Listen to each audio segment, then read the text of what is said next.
Good morning.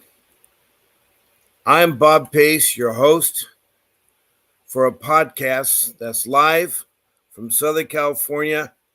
And I have a secret: how to fight CPS and win.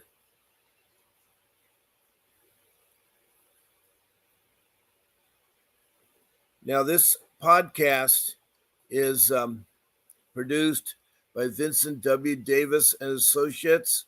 It's a law firm in Southern California, and I'm also from Southern California. They have many legal lawyers.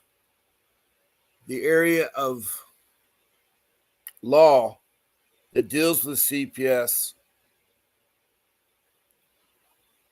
is family law. And the attorney that we have for family law is Vincent W. Davis. He's a professional. He's been fighting CPS, and he has won and gotten your children back.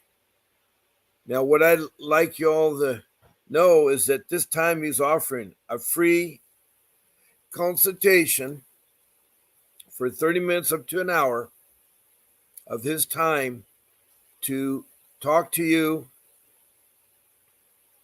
about the strategies of how to fight CPS and how to get your children back. It behooves you, as I'll say in this show, that you need an attorney. It's like trying to do open heart surgery yourself without a doctor.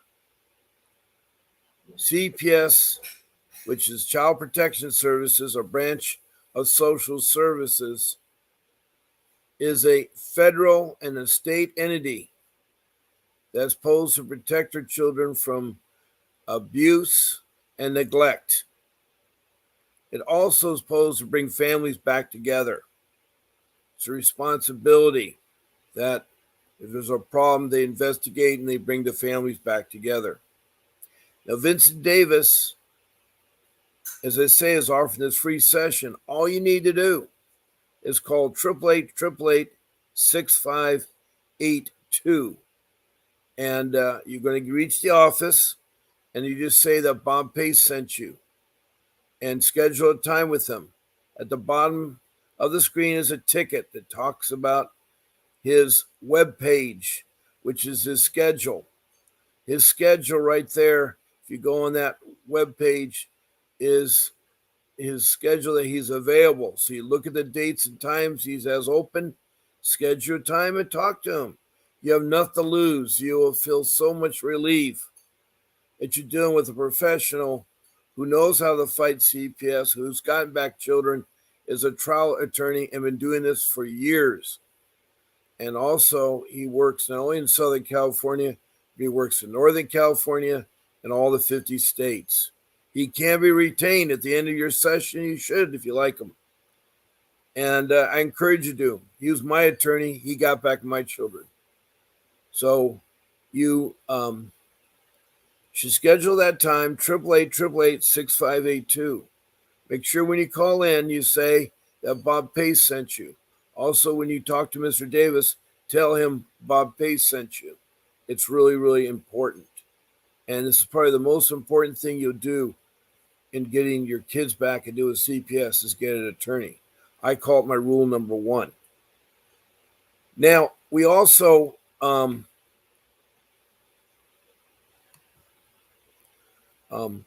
offer a chance to interact with the show.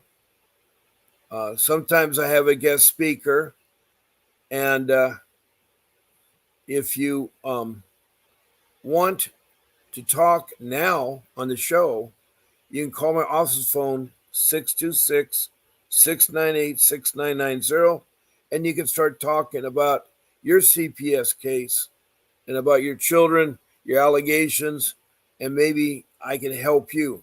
I'm not an attorney, but I have over 14 years of fighting with CPS.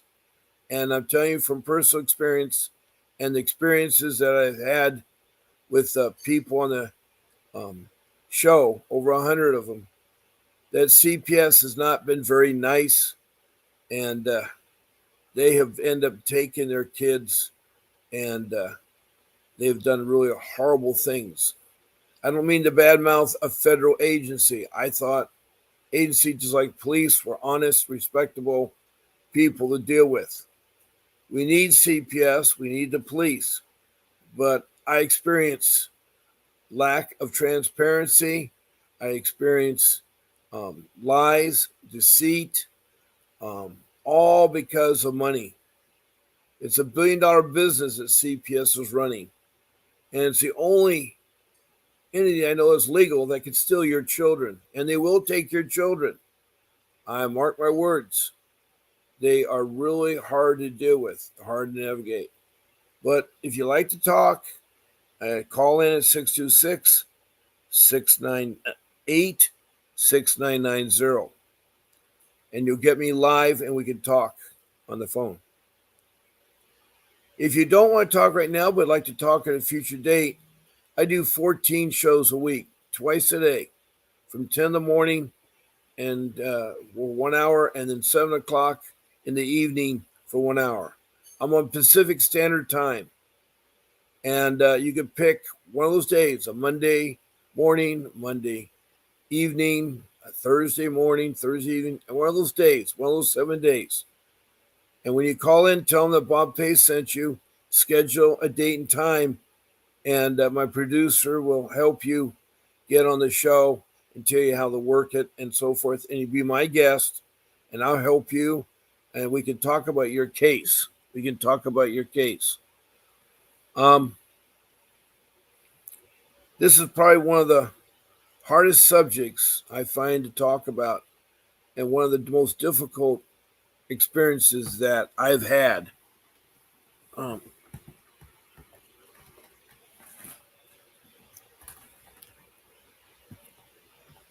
CPS will not be your friend. Child Protection Services, and they're called different acronyms, is a branch of social services. And they are required by law to investigate every allegation within 24 hours. So anytime someone calls in, a professional, a lay person, they must investigate it. Also, when these allegations come in, CPS believes they are true, and you got to prove them that they're not true or they're a mistake or whatever it is. You're guilty before you're guilty until you're proven innocent. This is the only court of law that I know it's the other way around. Every other court of law, you are innocent until you're proven guilty. But with CPS, they automatically make you guilty. And because of the corruption within CPS, I'm talking about my experiences and experience of others across the country.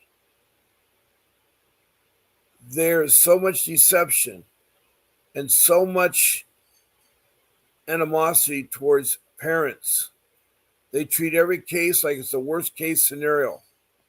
Yes, there are lots of horror stories about parents physically beating up their children, hurting their children, neglecting their children. The cases are full. I know that. But not every case is. And a lot of you are going through issues in life that maybe you didn't like to be there, was brought on. You had some family members die. You may have lost your partner, your spouse that was helping you with the children, or maybe you're not working together with them, or they're in two different realms. So it's like a lot of you are single mothers that call in and tell me your story. Now, also, I don't want you to forget that you can text in a comment. If you don't want to speak, you can type in a comment. At the bottom of the podcast, there's a comment section. Type it in. I will read it, and then I can post it. Now, it's very important that you put your name, the state, and the city you're from. Like, you can say Julie Smith or Julie, and I'm from Minneapolis, Minnesota. or St. Paul, Minnesota. I should say, yeah, St. Paul, Minnesota. It's like there. I've had a lot of you guys that really watched this podcast and have typed in comments. I like to also in your comments put what the allegations are, um, what children are involved, and where you're at on your case. And also, maybe there's a question I can help you or someone listening can help you. We're in here together. We got to work together. This is a very difficult time for you. It's very emotional. It's very tragic, especially when maybe you haven't done anything. Maybe you're homeless. Maybe you've run out of money. Maybe you lost your job. Um, Maybe things that can be explained what had happened. A lot of these allegations are not necessarily true. Like there's bruises on a child. It could be from a sporting outing. They were playing soccer and they got kicked in the shin. When I mentioned that's reported, it's reported by professional people like a teacher, a fireman, a policeman. Um, all the professional people are required by law if they observe neglect or abuse, they're supposed to call it in. A child's fingers that are burnt in a classroom, a teacher will call it in because it could be abuse. We've had a case where a mother used a child's hand and put his hand on the flame of the stove to show that the stove is a dangerous place and it's hot. There are other better ways to do that than the child needs to know firsthand. So things like that. And by the way, if there's hiccups, if one of you parents have done something like substance abuse, um, you've done something wrong that you're not supervision or something like that, those things can be fixed through programs, through parent classes, through a period of time. And what I want you to know is that it's very important that you have a notebook. And what I mean by, excuse me, by a notebook, you have to have some way of taking uh, notes of what is going on. You may think this may be a week or 2 weeks or 3 weeks. It is years. It's years you're going to go through this. It's where you're going to lose your mind when you're fighting this. You're going to wonder, am I Alice in Wonderland falling in a rabbit hole and don't know where I'm at or what's going on? It's unfamiliar territory. That's why rule number one, you need an attorney. You need an attorney. And I know that you can find attorney. There's lots of attorneys. Yes, attorneys do cost money. Good attorneys do. But it's worth every penny. I gave up my home, my retirement, my inheritance to have an attorney. I gave a lot of money. And it's sad because I don't have my home. And my disaster or my whole issue was I lost my job in 2010. And during that time, after I lost my job, I had a storm brewing. In fact, the storm was brewing in 2007. And I probably didn't recognize it at the time. My first issue that I can recollect was where I lost 50% of my retirement of 40 years. I had my retirement at my work invested in stock and bonds. In 2007, the banks collapsed. What I mean by they collapsed, there was a lot of predatory loans. In fact, I'm one of those that had a predatory loan. And that predatory loan is where you take out a loan and they give you a loan based on your income and your qualifications. But unbeknownst to you, that lender changed your income, doubled it, or changed the documents. I found that out. I found that out the hard way because when I got my loan, I couldn't understand how I get a loan so easy on a very expensive home. You know, I regret that I did not see the light. And in fact, it should have been a red flag when the guy said, "Oh, by the way, you qualify for a credit line." So they gave me a credit line. They gave me a loan, that is huge. I mean, it was over $1 million. And here I am. I had a job that could make the house payments and the mortgage payments and everything, but it was a struggle. And I had a good paying job. And this loan was a predatory loan, meaning that they qualify because the reason why they give you a credit line is so you pay your property taxes and you can pay your other bills. And I used a credit line, and the credit line is nice, but once you start using it, you got to pay interest. Also, a credit line isn't for a long period of time. My mortgage, my first was 30 years, the credit line was 10 years. And I was fine in 2004 taking out this loan. But 6 months later, the guy called me back and said, "Would you like the refinance again? And we can offer the same rates and a larger credit line." And I said, "Well, that sounds pretty good." My problem is I'm being suckered in by this lender because I thought lenders were truthful. I thought banks were truthful. And so the storm is brewing right now. And you probably wonder, what is that going to do with CPS? Well, it set me up because I lost my job in 2010. It's a horrific experience to lose a job. I've been working since 1964, and in 2010, I lost my job, and that was the first time I lost my job. I've been working steadily at all kinds of jobs, and I had a good paying job. It just, the lifestyle, it was making me struggle because I was always at my upper limits. My family had Disneyland passes.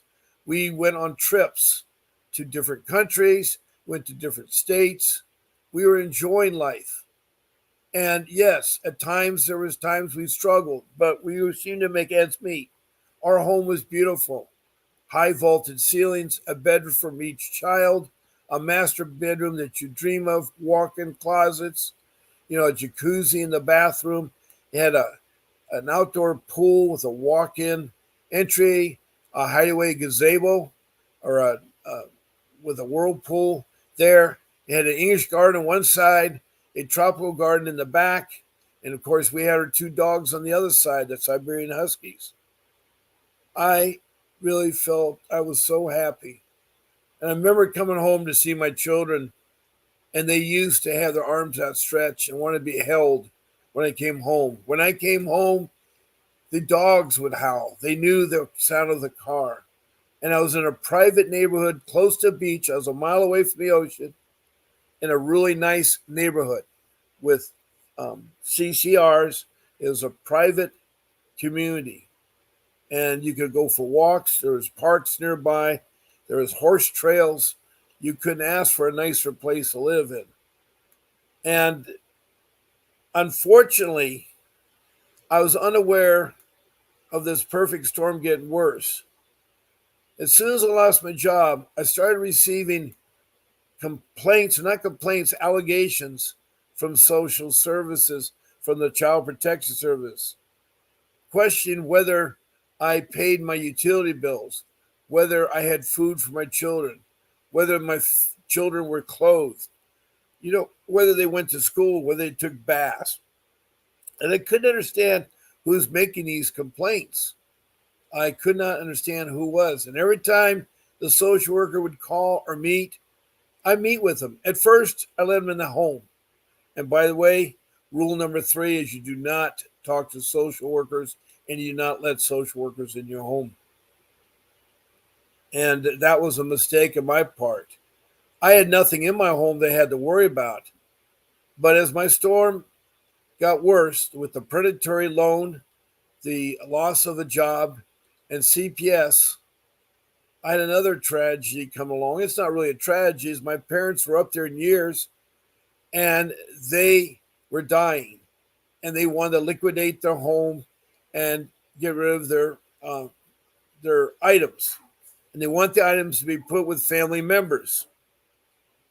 And those family members, were all over the place.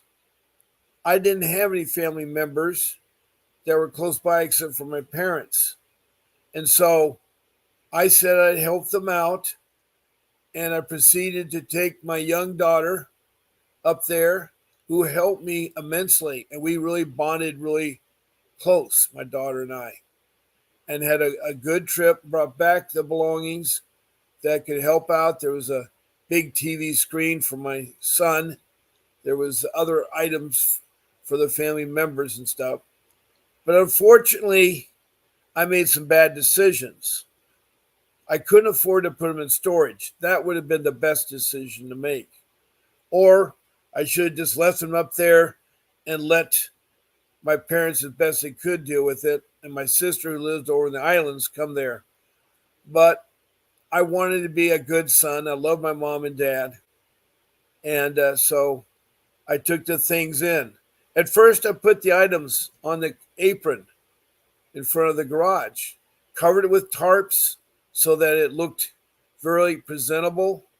But living in a private neighborhood, there's things like CCRs. They said you can't leave things like that in front of your home for long periods of time. It's an eyesore, just like you can't have yellow curtains or purple curtains or drain gutters at a certain angle.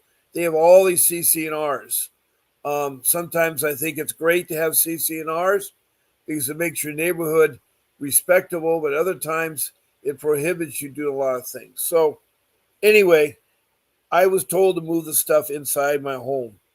Well, if you can imagine, no matter how big your home is, if your parents have 4,000 square feet of things and you have a 4,000 square foot home, you know, and your things are filled it up, you now have double the items.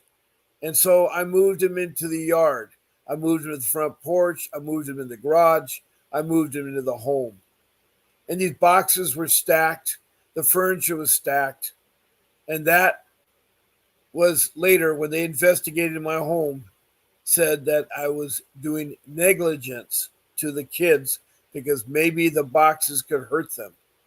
And I imagined some crazy stuff.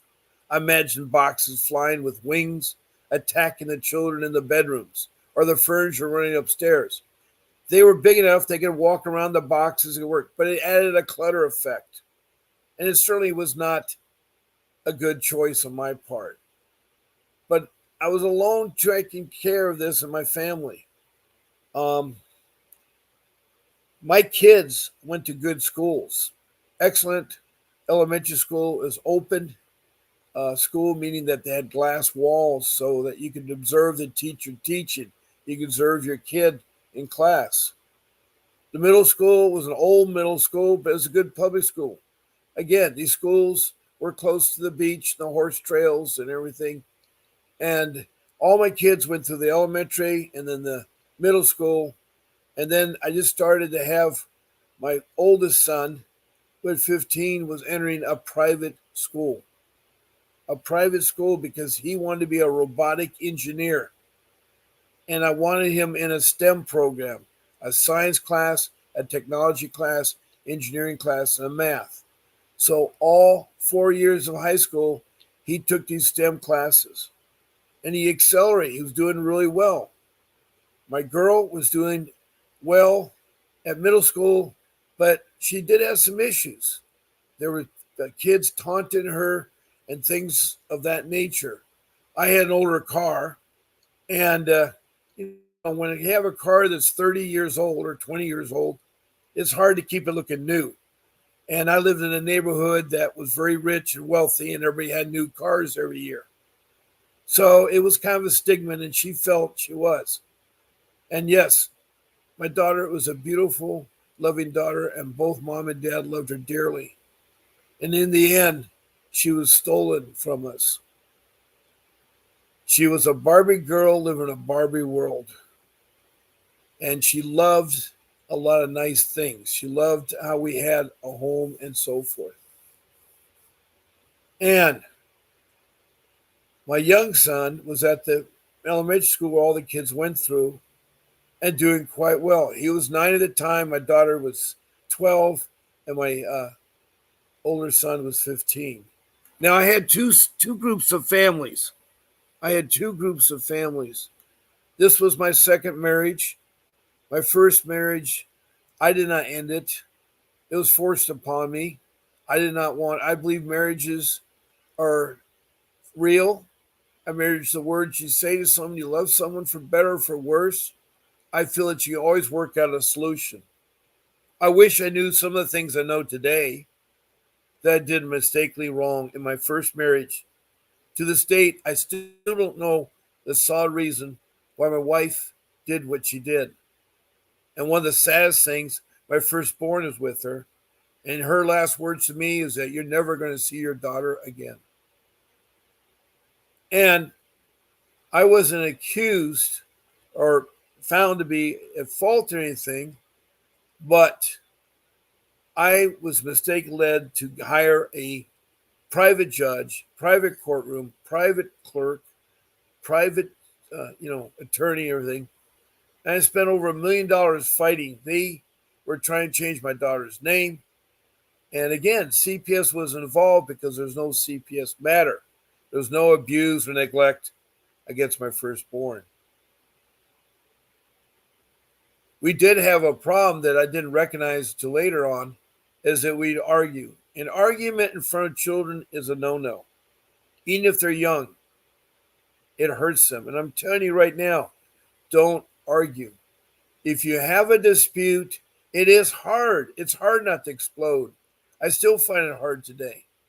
But you need to come up with a timeout. We give our children timeout because we don't like to do corporate punishment. We don't like to spank them or things like that. So we tell our children to go sit in the corner. Think about what you did was wrong. And then after a period of time, you let them go back to what they're doing again. But timeouts do work. If you do a timeout, go for a walk, especially outside where I live, close to the beach. Um, you know, it helps you think. It helps you maybe come down a little bit. And then come back and try to talk about the issues. The issues sometimes are so trivial that you don't remember them the next day. And the issues sometimes, or a lot of times, result around money. I think somehow money is a greed of everybody in this world. We all strive to make more money, and so we get more things. And we forget the most important thing is our faith in God. God is a powerful, powerful feeling when you believe in a creator such as God. And I'm not here to talk about religion. I'm not here to talk about politics, but a lot of these things do affect your involvement in CPS. So, when an argument ensues, don't argue. It is hard. Your pride will get hurt. You need to walk away and you need to um, regroup and deal with it at a better time when you both are able to. But if you do that in front of the children, it scars the children.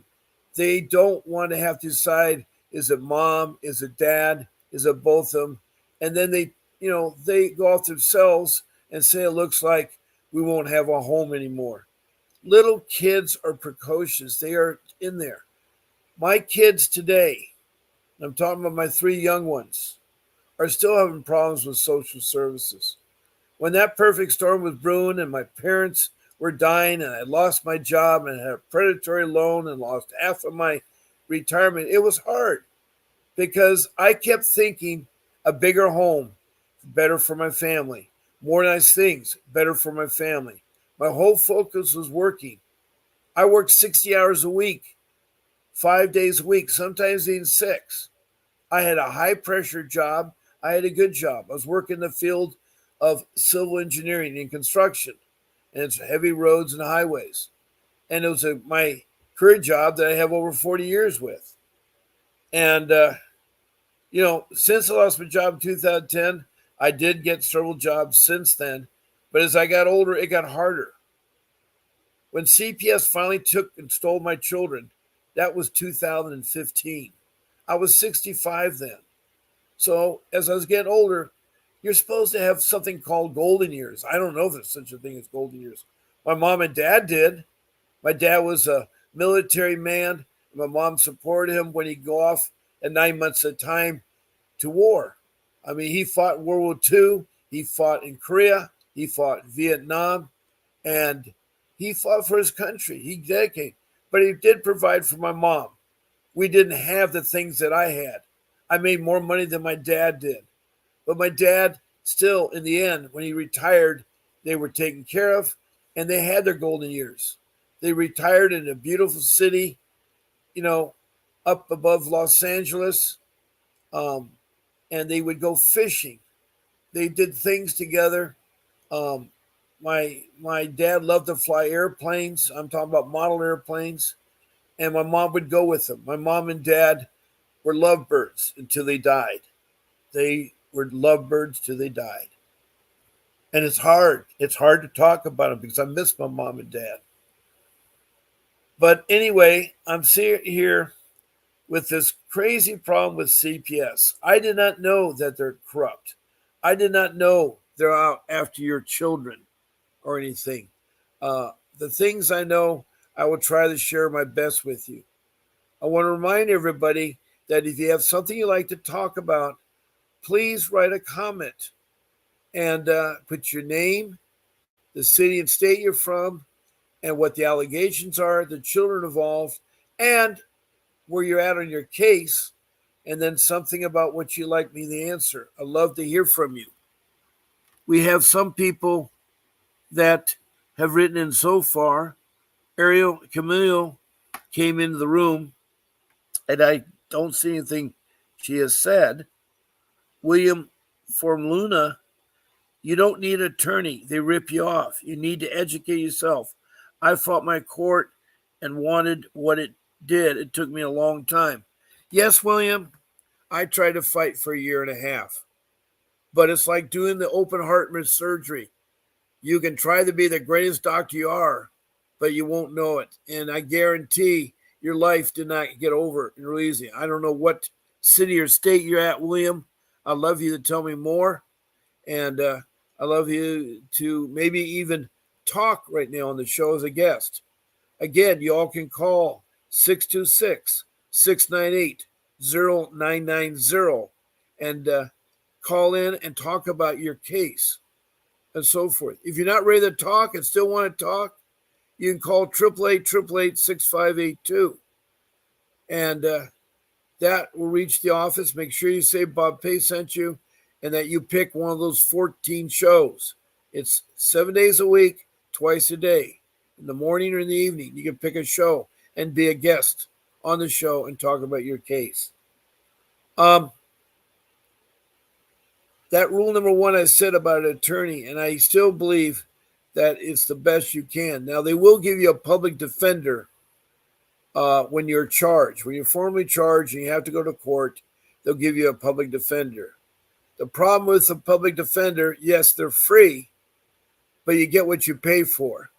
They're carrying 20 people caseload, and that 20-piece caseload will hinder them devoting time to your case. Also, they make wheels and deals in the courtroom. The courtroom, you'll find out, is not a friendly place. They have a judge. And in my case, the judge wasn't qualified. All he knew about is car repairs, car claims, auto damages, and those kinds of natures. He knew nothing about children or parents or how to deal or bring the family together. He knew nothing about that at all. Also, he was friends with the social worker attorneys. He's with friends with the public defender. It was like a pal thing in court. And I could see it. I could see it. Also, one of my first constitutional rights, or one of them, that was violated is that we, mom and dad, are supposed to be in the courtroom, hearing the case when they're talking about the case. The only time we came to the courtroom is when they said, okay, this is what we decide for you. You accept it or not accept it, and you need to sign the dotted line. There's no chance for us to hear our public defender or any attorney or how it went on there. That is wrong. In a court of law, the courts are open to the public. They're open to the public. Now, there is some exception to that where they close it, but 99% of the time they're open because people come in there and listen. If they're disruptive, the bailiff will execute you out of the courtroom. But you are allowed to hear what's going on. But CPS and the courts and dependency courts are doing illegal things. They're denying your constitutional right of hearing your trial and charges against you. And that was bad. That was really, really, really, really bad. And so the courtroom isn't a nice place. It's sad. Also, your children are not present. See, that's another thing you're going to find out when you get involved with CPS. Your children and you are alienated from each other. And if you look up alienation, that's when one person is trying to difference the other person. And it's against the law to do that with children. It's against the law, pitting one parent against the other parent. That usually happens a lot in custody battles where parents have reached the level of their marriage or their relationship and they can't work it out and they're very vindictive and they want to hit each other with all kinds of trivial stuff. Um, it is hard, but this alienation is used by CPS. They will alienate your kids from you. The kids and you go through all these programs all these years not knowing what each other's doing. There should be weekly meetings where the parents and the children come together with the social workers and the attorneys and talk about what each other's doing. That way the kids know the parents are preparing or fixing their hiccups, or they're taking a program, or they will get there. Um,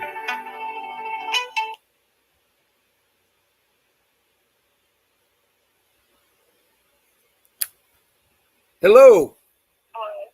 Hi, who's this? This is Melissa. I'm from Kentucky, and I've seen your show on YouTube. Yeah, glad to have you. It's Melissa, right? Yes. Okay. And you're from what part of Kentucky? Elizabeth, around Elizabethtown and Litchfield. Okay. I don't, Grace County. it sounds like a pretty place there. So you must have a CPS case, right? I do. I'm a grandmother, and my daughter passed away, and I'd raised my grandson for 3 years while she was trying to work before she got sick. And then when she got sick, I had him in my care. The father never came around, never tried to, have anything to do with the child. I went and got temporary custody because the day my daughter died, he said he was going to come and get him. So I had known a social worker previously, and she said that if I said that I lived in Grayson County, she would help me get full custody. And it so happened that I had a property, where I got it on contract for deed for my brother. And anyways, I said I lived down there, so I filed for temporary custody, got it, due to the fact that his previous wife from a previous marriage had told me that he beat his son in Illinois and left him for almost dead. And all this here was documented. She sent it to me, so I showed the judge. He agreed that it was him and his ex-wife's conversation that she sent me a copy of. So the judge gave me temporary custody. The state stood up and said they wanted to be a part of the case to do a needs assessment. Well, I had to meet her at the property, the address I gave. So when I did, she said everything was fine when she did her assessment. The next day, the father shows up for a supervised visit, and it wasn't even his day. And his girlfriend from Monticello called in to CPS. And so then the worker calls me and tells me, she says, I need you to meet me back at the property. Supervisor wants to look at the RV in case y'all go traveling, because she told me to say that's where I was going to be living. I said, it's not finished yet. It's not cleaned or anything. She goes, that's okay. So me and my brother-in-law was working on it. My mom had my grandson. And the supervisor, when he gets out of the car, I said, you want to come look at the RV? That's what she said you were coming for. Well, then the next thing I know, he says, I want to see your grandson. I had to call him down there. He never left anybody's arms. Never. They stripped him off again, took pictures where he had cat scratches on him from being mean to a cat. And they said, next thing I know, supervisor says, where do you want to place him? I said, what do you mean, where do I want to place him? So they took my grandson, had my mom take my grandson off. Thought they were taking him to my older brothers. Couldn't find out they had him at social services till late at night, and he was transported without a car seat. Finally, I got a hold of somebody from that number that they'd given me, the supervisor said, you need to come down here, we need to talk. So I get down there, and he says, you need to sign a safety plan. If you don't sign a safety plan, he says, then he'll go to a foster home, but this is for your son to keep him overnight till we straighten everything out. I kept asking him continuously, what is going on with it? What's wrong? Why can't I keep my grandson? And he said, it's just overnight. So when I signed it, then they put a date on there for 14 days. Didn't tell me what to do to get him back. They never planned on giving him back to me. And now I'm fighting to try to get him back. They've done an adjudication hearing because they tried to get me for environmental neglect. And it was due to, it was first alleged abuse and environmental neglect. The alleged abuse, he kept saying, we don't think you hurt your grandson. And I have him recorded saying that. I kept calling every day. What do I do? 2 days before that safety plan expired, I called. I said, where do I pick my grandson up? And he says, you're not picking him up. And then the worker called and said, oh, we took your custody away. And I've been fighting them ever since. Now they've got the dad. They gave him to the dad for a month, or less than a month, and his dad returned him back to the state. And now they've moved for adoption. Wow. I'm so sorry, first of all, with the loss of your daughter. It's interesting what you said. My wife. Yeah, it's interesting how you say you still have a mother that wants to help out. You're a mother because you lost your daughter, and your daughter who has a child. So this would be your grandchild that you're trying to take care of. And you were gracious to do that because it is really hard. And we're a good team, though. I mean, he is so smart. He just turned 4 in July. Since the foster people took him from me, he had never been hurt in my care for 3 years. Never been hurt. I qualified for de facto custodian. They knew this. They looked for an opportunity. And I think that when in Grayson County, because there's so many kids in corruption there, so many kids getting taken away and adopted out, it's unbelievable. They had no intentions of ever giving him back to me because they retaliated against me for calling Frankfurt because I didn't know what else to do. They weren't telling me what to do to get him back. I never had a fair hearing. My adjudication hearing wasn't until almost 8 months later. They didn't give me. They took him in September. I didn't get a safety plan or one of their case plans until November. The dad never even did one, so they put him back in harm's way. He had a knot on his head. Apparently, social services was trying to get a hold of him one day out in Monticello, and she called my number, and I'm like, "Is everything okay with my grandson?" She says, "We can't talk about the case to you." So I gave her my ex-son-in-law's name and number, and so she calls him, and then I finally get a hold of him that night. I was like, what's wrong with Raiden? You know, why did the social services call? Oh, he said, just like a typical 2-year-old, he's so mentally ill. I said, John, he's 3, he's not 2, and that's not typical. Yes.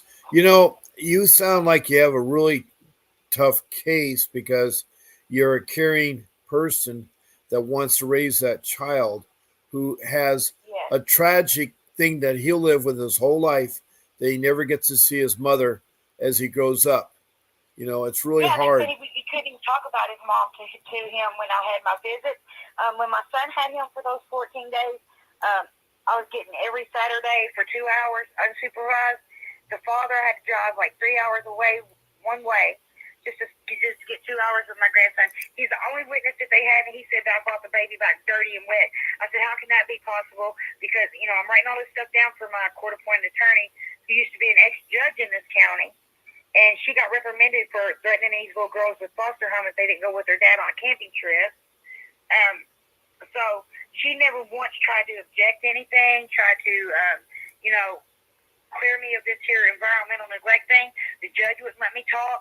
So, you know, my grandson, when he would try to come home, he's already had a fractured arm in one foster care, talked about his foster papa hurting his PP. Then they ended my visit when I asked the worker, I said, when I was getting those supervised after he came back to the state, she said, your visit's over. I said, did you record that, what they're saying? They've lied to the judge. It's been proven they've lied to the judge, but still. And then so I fired my court-appointed attorney because I told her I'm allowed to defend myself and cross-examine the social workers, and that didn't happen. So then I hired a lawyer. I sold everything I had. I sold a $20,000 bulldozer and trailer for $4,000 to get the $5,000 to get this lawyer because she said, put your boots on. She said, excuse my language, she said, should I get deep? You're going to get your grandson back. Never happened. She went to 2 court appearances and is only wanting to give me $600 back. So I can't hire another attorney. She was working with them. Wow. I'm so sorry. First of all, any suggestions? Yeah, I got some ideas that that might help you. It sounds like you're typically in CPS cases that are typical across the country, and they are taking children because they have to support $1 billion business. They get so much money from the state and federal government every month for each child they have in custody. So it's greed, it's money. The thing is, and you're going to fight it. That's the thing too is I didn't know the law, so they took him without had my people transport him without car seats. Took him without a court order or a cop present, and that's supposed to be the only way they're supposed to take a committed child from a person. And they're supposed to be giving him back to me due that I was the caretaker, but now they said that I have no rights because his father, they had to try to reunify him with his father. No, and they put that baby back in danger. Yeah, well, they see the thing is you need to enter that thing, and that's what the attorney's supposed to do. The attorney, like you said, your safety plan took months to figure out. Your safety plan is something that they do right away when they involve you in there. Now, I don't understand. You said at the beginning there was a home that they were coming to visit. Was that a plot of land with the RV on it? Yeah, there was a land with RV, and the yard was cluttered because that was part of the deal. We had to clean up from where the other people lived. My brother had to do that, in order to get so many months off for the rent, and he was still working on that. Well, they get up there and said that he was drinking from a nasty wheelbarrow, nasty water from a wheelbarrow, which was a lie. Why didn't they take a picture of that? Because they took plenty of pictures of the yard, and this is stuff I wrote down for the judge or for the lawyer to object to. Yeah, well, and then they said that he could have been exposed to the cleaners. Well, where was he? In these pictures, why didn't you take pictures if he was in that RV? Because he never was. That's why they couldn't get pictures. And they kept taking the same pictures over and over of the cat scratches. But the judge only said environmental neglect. Well, that was remedied because that place has since been bulldozed down. When I lost my grandson, I said, I don't want nothing else to do with this property. And I told my brother, I said, you can either take it over or I'm out of I'm out of the contract.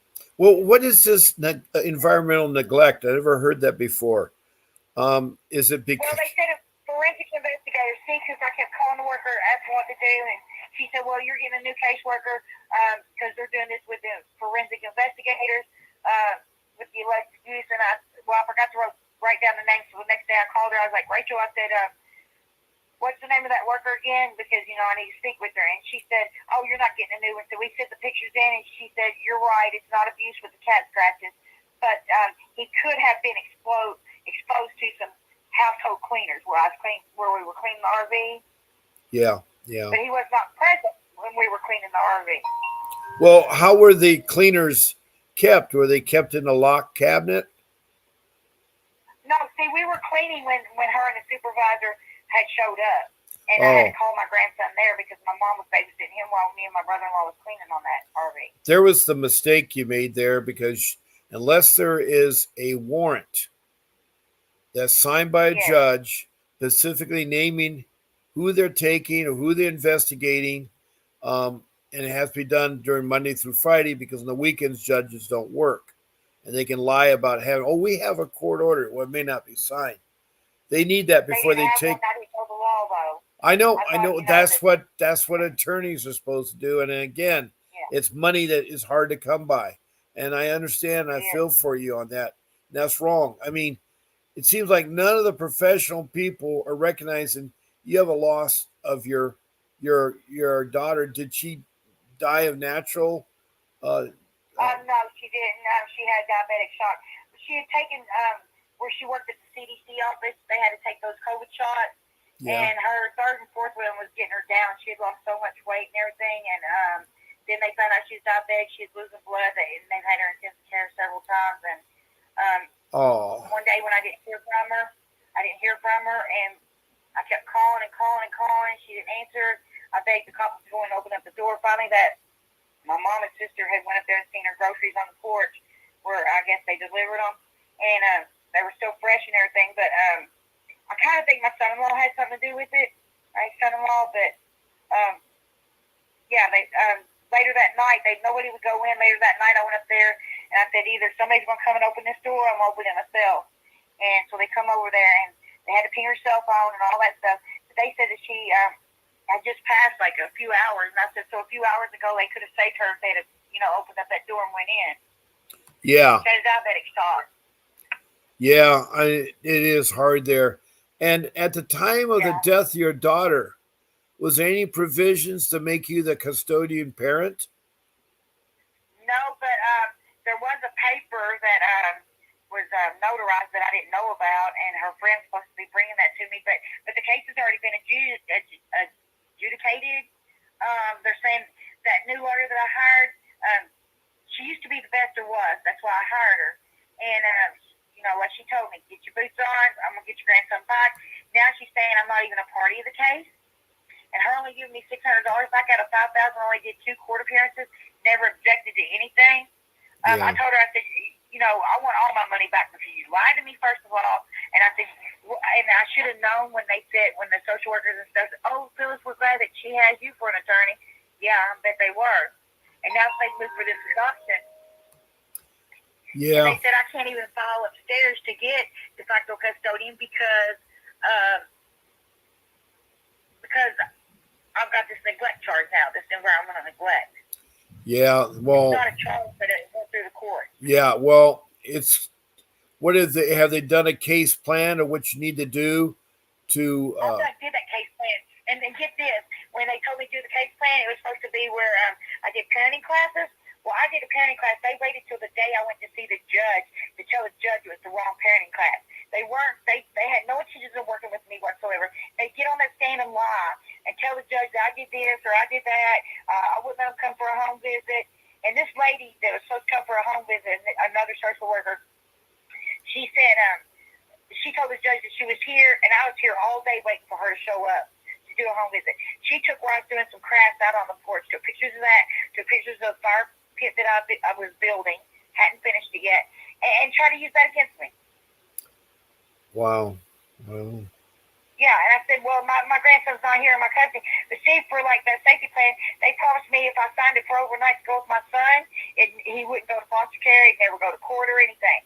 They lied to me to get me to sign it, and then they didn't. But the way I read the legislative law in Kentucky is that it has to be specific on a safety plan, specific what they want you to do, or it's not valid, and it's not a legal document. So therefore, when they wasn't telling me what to do, so 2 days before it expired, I am calling. Where do I pick him up at? In Springfield with my son? Or do I come down here to the social service office?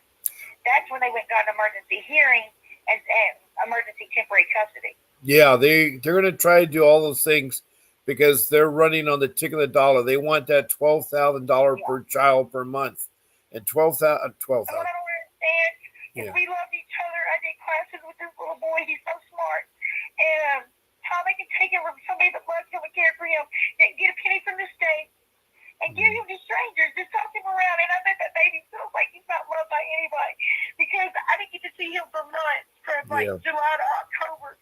And he was getting mad. He got mad at me. He thought I didn't want him. And he's like, I want to go back to my foster mama Dee Dee. And so I said, okay, baby, Grandma, I'll go then. I don't want to upset you. And then he cried. He said, don't leave me, Mama. Don't leave me again. And then I held him. He fell asleep. He wants to come home so bad. Right. They just won't let him. Right. What they're doing, CPS, is alienating you from your child. They're trying to make you look bad. They are trying to, maybe there's some vindictive measures with those people. First of all, you're dealing with people that aren't professional. They don't have a license. They don't have a certificate. They don't have a college degree. They are hired in, and they start dealing with parents without any form of mentoring, meaning that they haven't got the years of experience before they involve with a very delicate thing. We got to make changes, and that's something separate here. I think with your case, there's a form called a 388, and that form is a petition that lists the things that you have done, any new evidence, anything that wasn't submitted before. That's entered into the court of law, and the judge has to address it. The problem being that's a emergency order I can put back on because look, when they took it, this judge is a different judge from the temporary hearing where I got the temporary custody. So they're not telling this new judge, and this new judge is like, well, we can't go backwards, we have to go forward. But I didn't get to cross-examine them. I didn't get to tell the judge my side of the story or anything. And you ought to see the prosecutor and the social workers high-fiving each other. And they would get on that stand and deliberately lie. I mean, deliberately lying. And here I am telling lawyer what to ask them. Like they said that my son said that he took him to the doctor and he had infection coming out of his penis. I said, "Where's my son here to testify?" They got the father here, but the father who didn't want the child, who gave him back to the state. I said, where's my son to testify this? Where's the doctor's note to have evidence? There's no evidence except for a picture that baby was not in. And I couldn't explain that to the judge, because he goes, "Well, we're going forwards, we're not going backwards." And then when they get on there and lie, and my lawyer's not saying nothing about their lies, the judge is thinking, okay, because his first goal was to get him back to me. He goes, "You shut up for a minute," because I was trying to, deep in there, look, if my lawyer's not going to talk, I want to talk. And that didn't happen. He goes, "Y'all want you shut and listen." He goes, "They don't make the decisions here," talking about the ad litem and the social workers, that I do. And so I'm thinking he's working with me, right? No. I still never got to present my case. If he knew that they put that child in danger with the father and stuff, I think that if some way I could talk to him and tell him, what they did wrong, he would be on my side, and he might reverse this order. Yeah, what you have to do for a mistrial, again, I'm going to tell you that the only way you're able to fight all this is with the attorney. And a public defender isn't your best choice. But you've already been burnt. Yeah, I that one attorney. But you've been burnt by an attorney you gave money to that didn't perform. It's really hard to pick an attorney. It's really hard because you don't know them until they perform. Well, I knew her before, and she was the best. But she's also doing these state classes too for her parents, so she's in there with the state. I should have known that and didn't even think about it. Yeah, see, that's the thing is that you need unbiased. You need a judge, first of all. My judge was terrible. My judge knew all about property damage, but knew nothing about children or families. I think that if he knew all this about social services, if I was, allowed to talk to him, have a new hearing, and get to explain things to him, they don't care. Judges, right? Judges are supposed to use the letter of the law, meaning that if it's in the law, they're supposed to enforce. They're not supposed to deviate or confront. It can be a good thing or a bad thing with parents. It's very emotional, and I know you love your son, and it's sad that he has an abusive father and that the social services doesn't recognize that. But their goal isn't to help you be family reunification. Their goal is to keep the child. Right. They want to keep the child until the child is 18 in foster care or adopted, because they'll get that $20,000. No, they're trying to adopt it. Yeah, they want that $20,000 a month until they're 18. If they're adopted, they still get the money. You see, a lot of people don't understand. Foster care, it makes deals with the child protection services, the social workers, so they can get adopted a child easier. Right now, if you want to adopt a child normally, it takes 10 to 15 years to adopt a child. But with foster care, parents have gone through some minor classes and have been cleared by the Child Protection Service to be foster care parents, are looking for an easy way to get a child. And a lot of the foster care parents shouldn't have children. Not all foster parents are bad. Yeah, they get paid to adopt them. They get paid to adopt them. Oh, I know that it's all based on the dollar. It all is based on the dollar. And it's like, that judge had said once before, when the social worker was trying to put me down and said, "Oh, she's crying and threatening to sue us and everything," and the judge says, "Well, if you took my grandson, I'd be pissed too." Yeah, well. But see, I never got a chance. You have to watch signals from people. Sometimes they do things, but you could ask for a new judge. You can ask for a new jurisdiction. If there's something bad, you could file. But again, all these proceedings, all these filings, to do the 388 form, to do all these different kinds of issues in court, need a top-level surgeon. Like you think of open heart surgery. You need a really great doctor to do it. And so if there's a mistrial, again, attorney can file a mistrial. Attorney can think nothing is too late, by the way. Nothing ever is too late.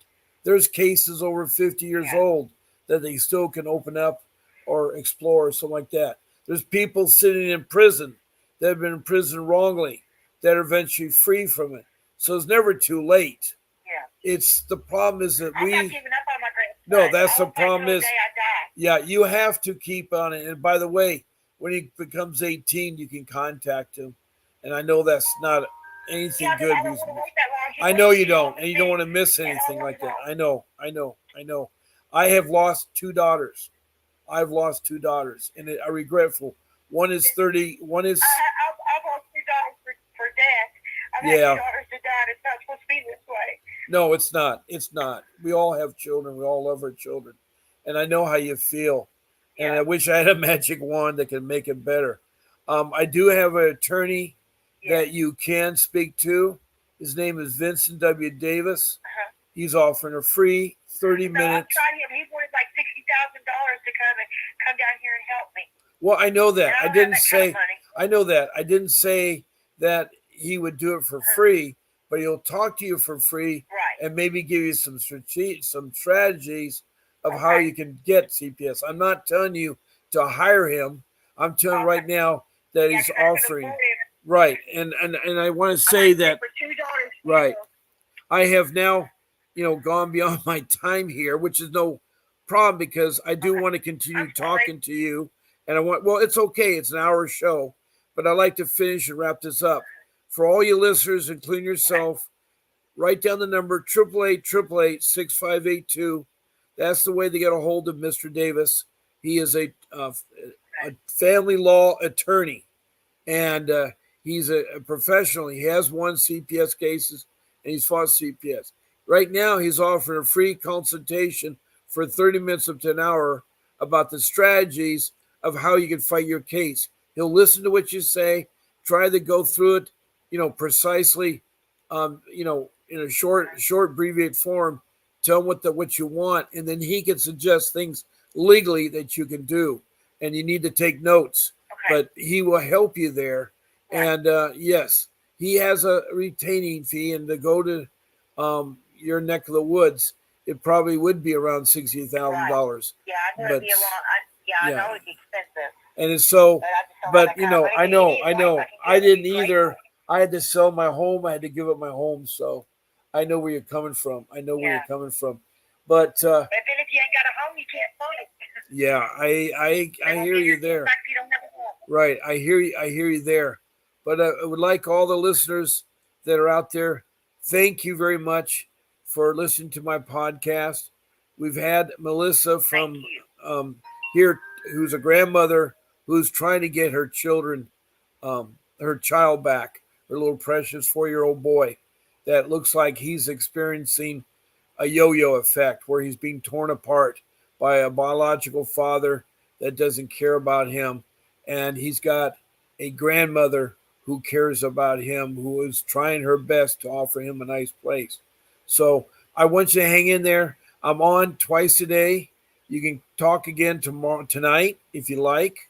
Tonight is Sunday night. You can talk again tomorrow, the next day, or whatever it is. And make sure when you call in the 888-888-6582 that you mention my name. Bob Pace sent me. When you talk to Mr. Davis, say Bob Pace sent me. And so there will be a solution in there. Write down that Form 388 and look it up on the internet. It'll tell you what that form purpose is. But that's to introduce things. That's to make changes to your plan. That's to amend your plan. But there's other things too that Mr. Davis can tell you about. Maybe going to another court, maybe having another judge or something along those lines. Also, there are attorneys in your area that will do pro bono work, meaning that they hear your story. And I know that a lot of these attorneys will do maybe 5 cases a year of pro bono, meaning where they don't charge you anything. Some of the attorneys are good, but it's hard to find for them. You may have to find 15 attorneys. It's hard to find one to go to that county, to go to Grayson County to fight anyway. I know it is, and it's hard finding CPS. A lot of them are scared because CPS has a lot of money and they will fight you. But anyway, I'm going to say you hang on the phone. I'll talk to you in a second. I'm going to say goodbye to my audience. Again, thank you all for listening. Good luck out there in fighting your kids. One thing is do not give up. You will get your children back eventually. It took me 3 years, but I got back 2 of my 3 children. And I know it's something everybody goes through, but good luck out there. Thank you for listening. And I want you all to have much success in the new year and much happiness. God bless you. And this is Bob Pace signing off.